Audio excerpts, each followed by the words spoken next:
Where you should position in Left 4 Dead 2 can always be tied back to your primary weapon. Shotguns in the front, snipers in the back, SMGs and assault rifles in between. Now I'm pretty sure that everyone that has ever played a video game before can already figure out that much, but we're going to spend the rest of this video deep diving into the roles and responsibilities of these three weapon classes, as well as the little quality of life moves that you can do as each one to make things easier for yourself and your team. If you've already seen my videos before, chances are you've already heard me mention that my channel mainly focuses on expert campaign and realism, and that at this point, a lot of times in Left 4 Dead 2, you'll get experienced lobbies where everyone just kind of does everything and anything they want, breaking every supposed rule, but it works out because they're just that good. So keeping in mind how different every lobby can be, I'm mainly going to go over the things that you can never really go wrong with, the things that would be theoretically happening in every, quote, perfect game, so that you can always be a benefit to your team in any lobby you're in. And before getting into it, a reminder that no matter what weapon you're holding, subscribing to the channel and liking and commenting on this video will always increase your Left 4 Dead 2 gains. Thank you.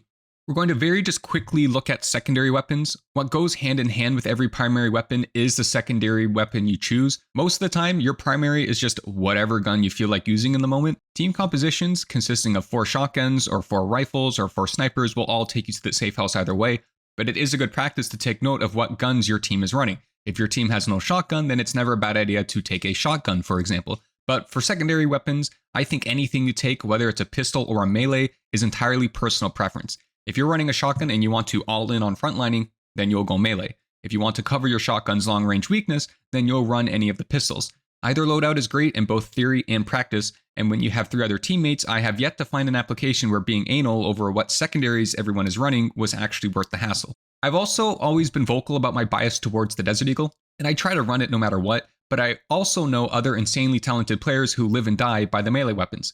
A rule of thumb I view is, a Desert Eagle is a great insurance policy for when you get incapacitated and is great for managing ammo in your primaries, but if your team is full of melee users, then that's still completely fine too. Melees can deal with large amounts of infected at once and have other strong macro applications. So running 4 melees can simply mean that you don't need a Desert Eagle as an insurance policy to begin with. You might run into a situation where you're incapped, and if only you had a Desert Eagle, then maybe you could have shot that hunter off of your teammate in time, and your team wouldn't have gotten wiped. But genuinely, it's never that simple. Oftentimes, if your team got wiped, it was because of an accumulation of other factors, such as positioning or poor health and throwable economy, long before it came down to that final moment. And even then, there are things you could have done while that Desert Eagle was in your inventory to prevent that final backbreaking moment anyways. So I truly, genuinely mean it. Maybe in versus it's different, but in realism, and especially in campaign, literally any loadout will work. So let's take a look now at the 3 primary weapons and break down the roles, responsibilities, and tips behind all of them. So I think it just makes sense to start off with shotguns. You're frontlining, and no matter what game you're playing, frontliners are usually determining where your team is fighting. In the ideal situation, teams are playing around where you are situated. In close areas, your positioning is fairly obvious. You are in the choke point, you are crouched down, and your team is firing over you. From here, there are 2 ways you can play this out. The first is actually if you are able to situate yourself right next to the doorway. This is smart because your team doesn't need to worry about shooting over you. They can just shoot at the doorway in general, and also because you can apply reliable crowd control to multiple zombies as they run past with shoves, disrupting their rush into the choke in full view of your teammates. The second viable area is not usually directly into the choke point. You can move forward in some cases and be greedy, but this can allow infected to hit you from up to 180 degrees of angles, and the infected on your sides won't be in vision of your backline. Backing up a bit so that infected have to be funneled into the choke point to be able to hit you will make it much easier for your team to capitalize. In wide open areas, however, if you want to keep utilizing your shotgun or melee, the positioning isn't as obvious. It will vary from holdout to holdout. Oftentimes, and especially in open areas, the commons will rush from more than one area.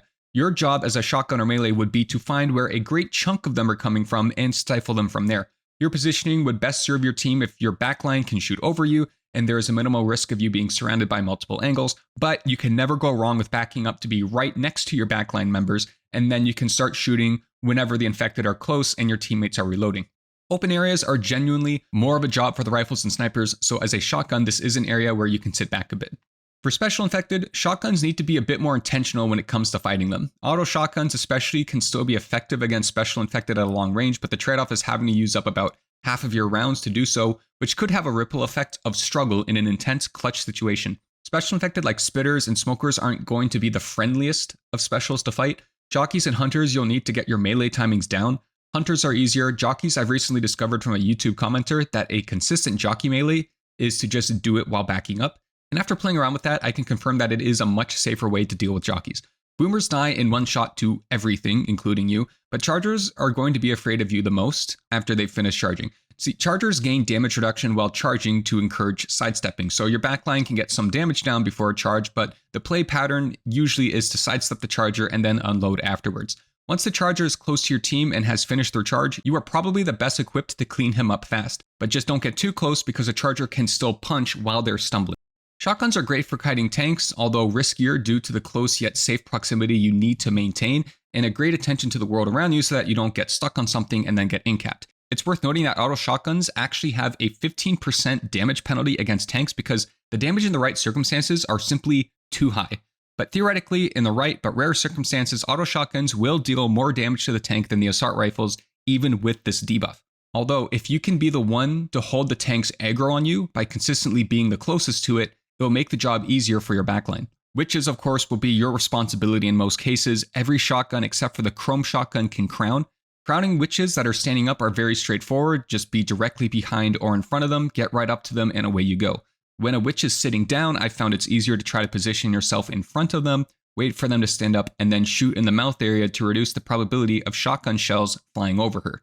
One of the best habits you can get into with shotguns is consistently reloading after every shot, as to always make sure you have a full chamber. You never really know when or how things will go south fast, so it's always good to be prepared for that. And then on top of that, a key skill would have to be to know how to efficiently weave your melees in while reloading. Here is a clip of a clutch situation I found myself in on the roller coaster once, where it boiled down to just me being standing away from my team and needing to hold out against the horde on my own.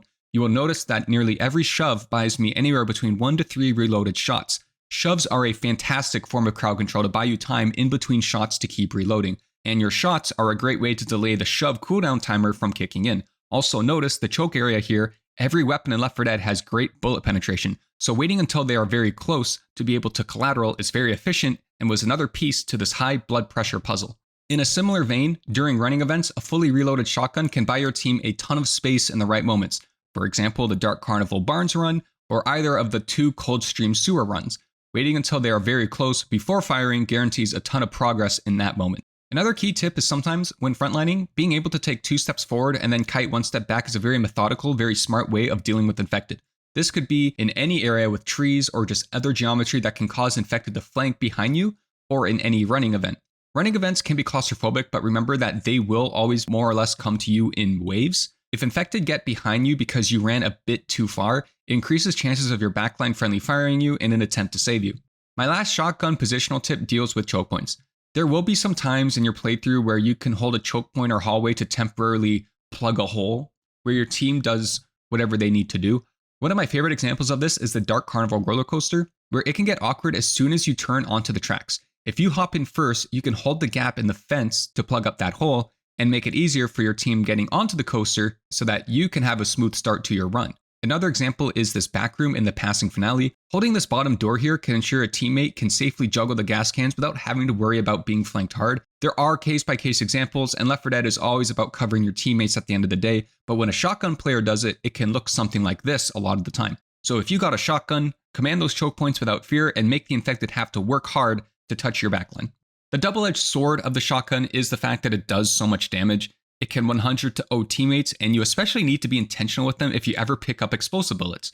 Explosive bullets on a shotgun at long range is effective and fun, but up close can and will injure yourself and your teammates quite a bit. You always need to be very considerate when you are trying to flick to save a teammate either way because, for example, something like this can happen during a key moment. Flick shoving is the better muscle memory to have over flick shooting in most cases, and also long range in general is your drawback, as with all shotguns in every game ever. Sniper rifles are obviously your furthest backline, the last set of eyes in a series of checks. Due to the class's insane bullet penetration, there is viability for snipers to be played in any role, but it will never frontline like a shotgun, and it will never DPS a tank like an assault rifle. However, the picks that the sniper can enable you to make onto common infected behind your teammates, or to special infected in general, can truly act like the glue that every team needs. Snipers are a popular class in Left 4 Dead, and it isn't without good reason. A single good sniper on your team keeping an eye on everyone can be all your team needs to get to the end. Snipers are best for covering teammates rather than actually holding the damage dealing spotlight, therefore high ground will always be advantageous. I mean, high ground always is advantageous, but so long as you, a sniper, are still in a spot that can be accessed by your team in case of a successful special infected flank, holding a position that allows you to see as much of a fight as possible will pay dividends in your decision making and saves. Reflexes are great to have for clutch moments, but anticipation of what can happen because you have good visibility will always influence those reflexes in decision making. In tighter corridors, it's not really your fight to pick. Stay close to your teammates so that you can shove or shoot whenever necessary, be conservative with your ammo, maybe keep an eye behind if it makes sense, and try to limit your shots fired for times where your front line is reloading. In open areas, you will have to do some heavier lifting, but the aforementioned bullet penetration will go a very long way for those times you see infected funneling down a straight, direct path. You should still very much be behind your team when possible though. Now, what happens if you get flanked from behind? Let's say you've got your shotguns in the front, assault rifles are in the middle, and you're in the back, and now there's a big horde behind you, or a special infected. Well, you can always take some strategies out of the shotgun playbook. You can temporarily frontline if you allow infected to funnel into you, crouch, smart shove usage, and letting bullet penetration do some heavy lifting. Any secondary weapon you have too, except for maybe the single default pistol, will also help you tremendously here as well. But if it's safe, you can also try to position yourself in between your teammates if a rifler has turned around and is helping you out there. The biggest thing you want to avoid when possible is open area attacks like this, where you are simply surrounded and collaterals aren't possible. The sniper is not made for this, especially not the bolt action ones. Speaking of bolt action snipers, everything I just mentioned applies across all, but just know that the scout and op will make things a bit harder for you on average and will require extra care in positioning to compensate for the slow rate of fire and even more abysmal damage per second. When using a bolt action, acknowledge how frequently your secondary will be the smarter tools that you can wisely choose your battles. Few things will be more fun in this game than picking off hunters from midair. I mean, just look how satisfying it is. Special infected, generally speaking, are your responsibility. Yes, I mentioned how strong the shotguns are against chargers, but the right sniper position can ensure that chargers don't even get to charge to begin with, or at least weaken the charger to the point where maybe a sidestep isn't even necessary. Boomers, spitters, smokers, hunters, and jockeys will be your main priority, however. Spitters can consistently get melee attacks off at close range, so the best case scenario for her is to be taken out at long range before she spits. Your range is better than hers and she is squishy. Boomers should go without saying, and a good strat to know is smokers become squishier when they have a teammate wrapped. In rare occasions, it is more efficient to see a smoker in the corner of your eye, but not actually invest a shot into it until the second they attack a teammate so that you can save a shot or two. Hunters also generally become weaker while they are in the air, but they should still be weakened first to ensure that they can be shot out of the air while jumping. But of course, taking him down before he even jumps is the best case scenario. Jockeys, jockeys are something, but your approach is the same as the hunter. Weaken or eliminate them before they even get a chance to leap. For witches, once in a blue moon, your best takedown method for a sitting witch is to headshot her with the sniper and all 4 survivors unload on her while she's stumbling. But just be careful because one time she moved her hand in front of her head right as I shot and it didn't stumble her. For tanks, the damage from the hunting and military sniper are very much welcome. It's still very serviceable and you can leverage your long range whether or not you're the one kiting, and as well it is possible to damage the tank rock out of the air enough to neutralize a throw or two. My general tips for sniper rifles is to maximize their accuracy. Crouching while moving will always be accurate, but it's possible to whiff shots while running, especially with the military sniper. A quick stop to fire will go a long way. While it may be a more unintended side effect for people, snipers with fire bullets can be great to just mark a special infected so that it stands out better to your teammates during a horde. Snipers are also excellent users of explosive bullets. The bolt actions may have reduced damage per second, but even a scout can interrupt a charger's pummeling of a teammate with a timely shot. The drawback for snipers has to be how many small things that you need to do right in close range in order to make them effective there. And the drawbacks for the scout and op are pretty numerous. You will have to play in the back when holding a bolt action, no matter what. Frontlining with these snipers aren't feasible. And lastly, we've got our assault rifles. Assault rifles are the jack of all trades in this game. They can cover their front and back lines and fill in for those roles when needed. You can bet that holding an assault rifle will mean that you can provide value at any stage of the game, so generally there's advantages to being positioned anywhere. The combination of range, DPS, and bullet penetration means it's hard to mess up with. With such a wide variety of options at your fingertips, you should position yourself next to teammates in any capacity. If you are next to a shotgun, you should be behind them and cover their long-range weakness, ready to step in front of them if they are taking on too much pressure, helping them reset their shove timer and reload proper. If you are next to a sniper, you can be their frontline, establishing a zone where your sniper has a safe area to see as much as possible, making it easier for the both of you. In close proximity, you can be the timely shove they need to be freed as well. I've mentioned this before, but I believe it is ultimately the assault rifle's job to recognize this. Know exactly when to fire. There's no benefit to shooting a bunch of zombies in a doorway that your shotgun is already dealing with.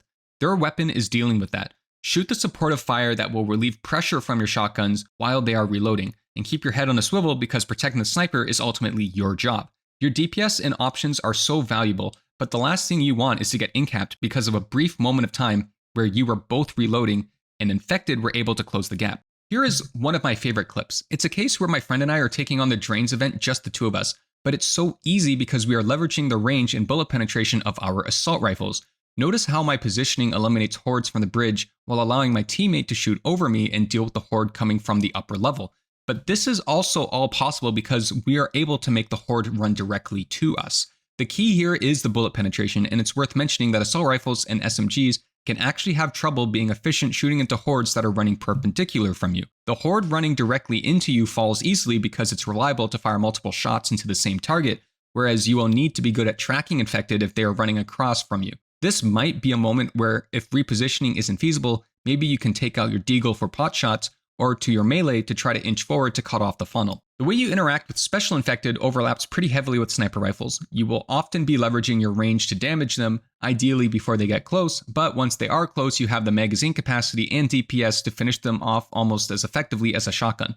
And as we've mentioned before, assault rifles are the king at taking down tanks. They can also shoot tank rocks out of the sky. However, there is one glaring flaw of the assault rifles, and it has to do with witches.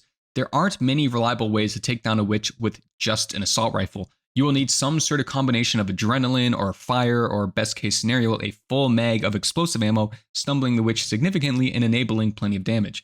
This, of course, is if you are a player who does not know how to solo a witch with a melee weapon, which we are not covering in this video. While we're talking about explosive ammo, while snipers can do this too, ARs and SMGs are the best at utilizing explosive ammo. Even in realism, one shot from any gun with explosive ammo one-shots common infected. They can kill with splash damage off of one shot, but in my opinion, most important is how reliable they are at canceling special infected with a single shot.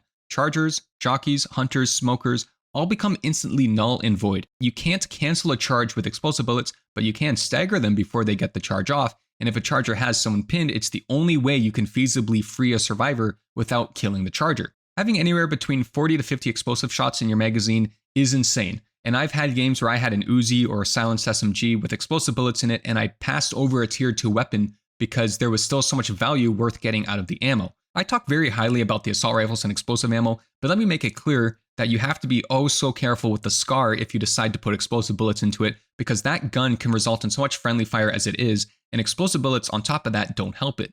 It can be quite inefficient, not nearly as efficient as, for example, an M16 or Krieg, tapping one shot per stumble to ensure not a single shot misses.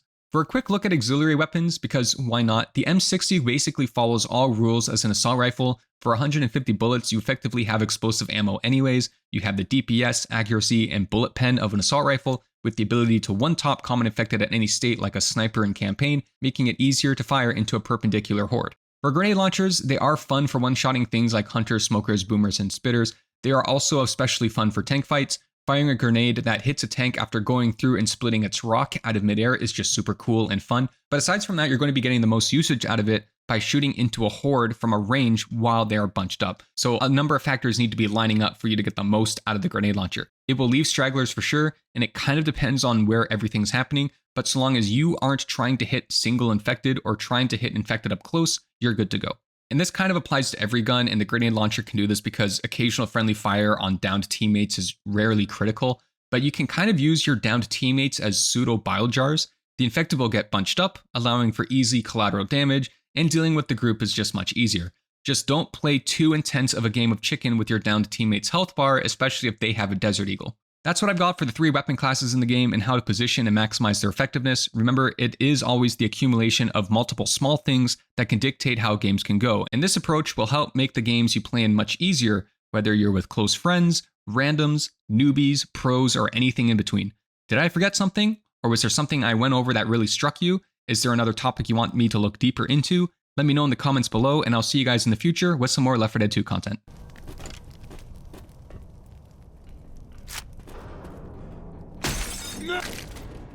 This is good.